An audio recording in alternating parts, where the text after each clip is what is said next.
Hi there, it's Leah here. I wanted to give my 5th update on my palate expander journey since I've gotten a lot of comments and even some emails asking, hey, where am I? What should I do? I'm on the verge of starting. How has it been going since the last update? And so I just wanted to kind of fill everybody in. And so right now where I am is I finished out my 1 year with my last dentist, and we ended up moving multiple states away. So right now I'm kind of in the process of just settling and finding a new provider.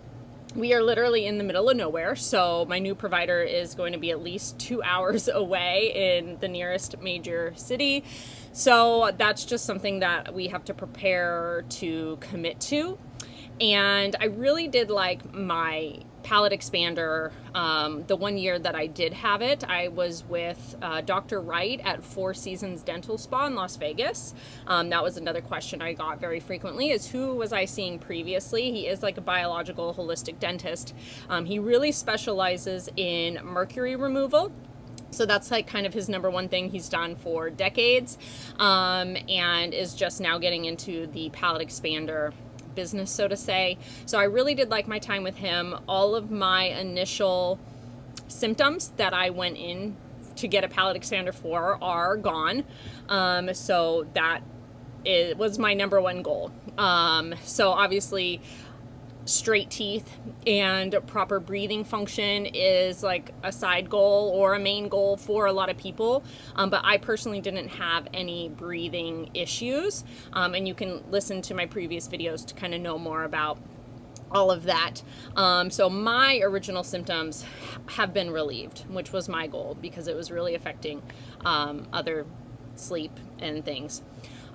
So right now I'm just kind of taking a break while I look at new providers, and we actually got my daughter started on the tooth pillow device, which is a new company that's kind of pairing with biological airway dentists for people in rural areas. So all the stuff is kind of sent to your home, and you get to do your teeth straightening, palate expansion, the initial growth journey for a child's teeth. I think they're only going up to age 12, but are hoping to expand it to adults in the future. So that's kind of where we've taken our investment, is now into my children, as they are now ages 6 and 3. And just making sure that we're preparing their mouths really well so we don't have to do braces and other much more expensive treatment like I had to do, because I didn't have any kind of mouth support as a teen or as a young person. So that's kind of what our goal is right now, while I just kind of assess different providers in our area. I am going to have to drive at least 2 hours to a new provider, because we are literally in the middle of nowhere, and the closest major city is 2 hours away at minimum. So that is going to be a commitment on my behalf that I'm just not prepared for at the moment. I don't want to drive that far right now.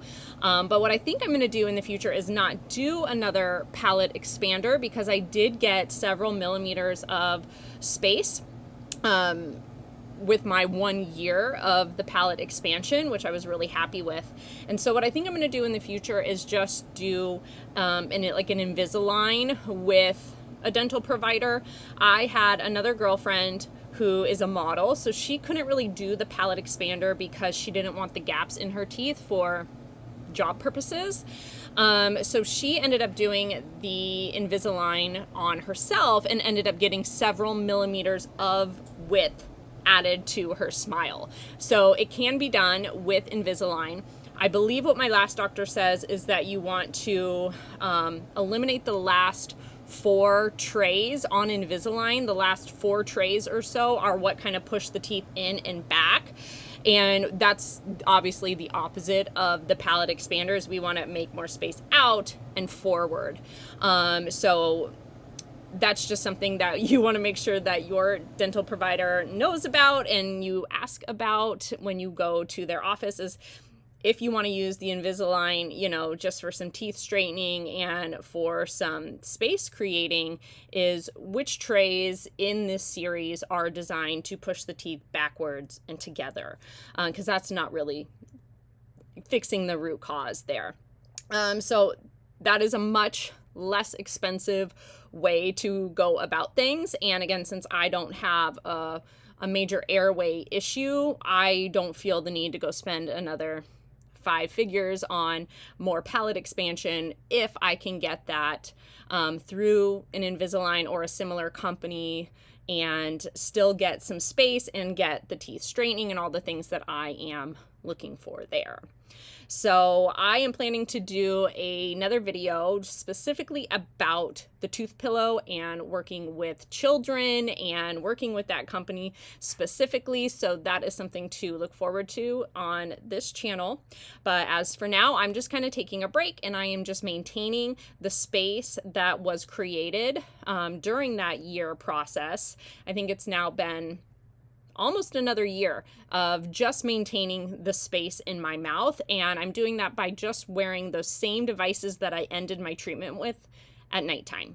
And that seems to have maintained everything at the width that it was when we ended treatment. I haven't been doing any turning on the devices or any real more expansion unless the devices start to get really, really loose where they just fall out of your mouth. But I think in the past year or so, that's only happened about one time where I had to do a little micro turn since I'm not wearing it in the day and I am not rapidly expanding at this point. So I hope that helps. If you guys have any questions, drop them in the comments and I can answer them on my next video. And I will see you all soon. Bye.